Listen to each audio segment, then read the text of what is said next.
One crew staked more than $1 million on a final spot of untested dirt after months of grueling labor. They didn't know if they were looking at a total bust or a windfall. This is the amazing tale of their last drive, where fortunes are lost in an instant and legends are created. An impending season. In all honesty, Parker Schnabel, 30, was living in a world of pain. With acres of gold-rich land all around him and a massive issue, the season that had begun with lofty aspirations and an ambitious 10,000-ounce aim was suddenly collapsing.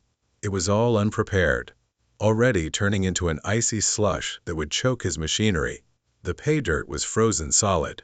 He was standing next to the corner where they had begun the year before, overlooking a part known as the elbow cut. It made the most sense to mine there next. Logic wasn't going to thaw the ground on a crucial plot of land that they would have to begin working on right away in the upcoming season. He couldn't really afford the extra expense of mining the elbow cut at the moment. It wasn't time to slew the dirt. By no means. They had to do something they usually avoided at all costs in order to prepare it. They used their enormous dozers to rip the frozen gravel. The machines suffered greatly throughout this operation. Even the most resilient equipment can be destroyed by this harsh, bone-jarring task. Parker, however, had his back to the wall. He was aware that the entire catastrophe could have been prevented. He was reminded by a voice in his head that he ought to have prepared and scrubbed this ground under the summer sun months ago. It would have been perfectly thawed. His hand was being forced by a huge error that threatened to ruin his season. To exacerbate the situation, his staff was already overworked and dispersed over the claim, attempting to prevent the entire precarious operation from collapsing. And his only way to fix his error was to bring in another incredibly costly machine to perform the one task he detested the most. He didn't hesitate, though. He joined his boss in the battle against time by climbing into the cab of the second 11. Although it was an amazing show of strength to operate two of these dozers side by side, the price was prohibitive. They use an absurd amount of fuel, and the cost is constantly increased due to wear and tear. However, Mitch was aware that it was their only chance to extract that gold before winter permanently closed the entryway. Profit was no longer the only consideration. It was about preserving their self-esteem and demonstrating that they were capable of winning even in a losing campaign. A sound of unadulterated might and tremendous financial risk reverberated throughout the valley as the two enormous engines roared. However, a legendary crew miles away was confronting their own moment of truth. Tony Beets and his family were getting ready to assess the outcomes of their arduous season. The operation led by the renowned Tony Beets was underway as Parker was fighting the icy terrain. The Beets family had a difficult 5,000-ounce objective of their own to hit. According to their most recent weigh-in, their 3 distinct wash facilities had to deliver a total of 637 in order to reach that point. Everyone in the family was under pressure to perform. We drained it. It was up to us to grade. We might want to bring a pen, in my opinion. This may even include some gold. I hope so. Make returning here worthwhile. Anyhow, allow me to take the pen. The gold from Mike Beets's trommel, a machine that had been diligently working a cut on the hill, was the first item up to the scale. The heavy, gritty gold fell on the scale. The numbers rose rapidly. 50, 150, 230, 60, 110, 120, and 10 Oz. The last figure came in at 146.46. Oh, another clean, good outcome. Together, they were drawing near, but the dredge would make the last push. The gold from the dredge's final run was finally ready. In the Beets operation, this was frequently the wild card.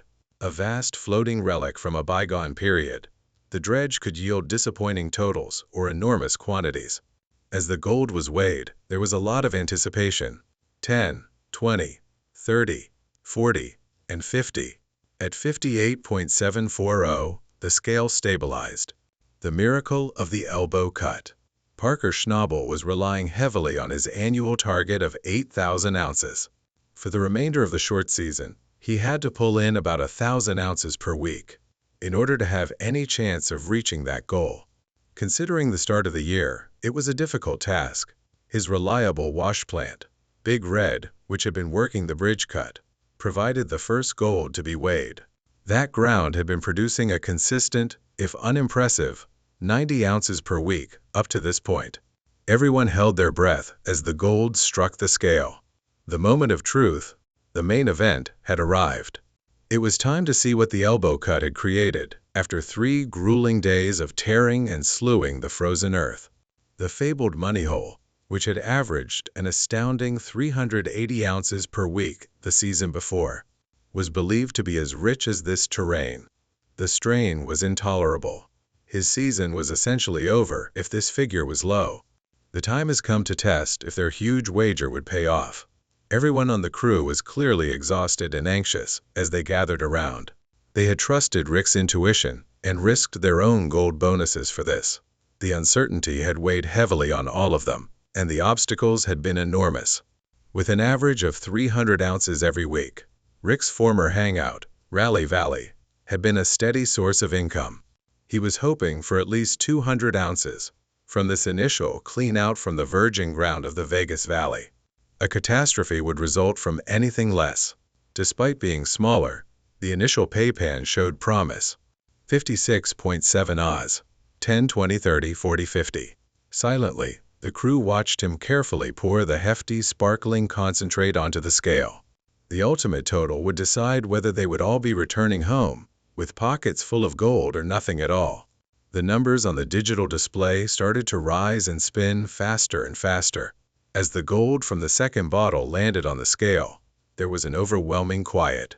The numerals locked in and ceased to spin. The cleanout's final weight was an incredible 256.70. He felt a wave of thankfulness. He informed them that they were amazing, that they were the reason the entire enterprise continued, and that their unrelenting efforts were paying off because they were having a fantastic season. With only a few weeks remaining, they were quite close to the finish line. He assured them that they would all leave the Yukon with a ton of gold in their pockets if they could continue to push and give it everything they had. It was a common win against overwhelming odds, a moment of unadulterated triumph and fraternity. However, it forces you to pose a contentious query. Is this amazing willpower motivating? Discovered a multi-million-dollar treasure by fighting the ice in their own blunders. For more, subscribe and like this video.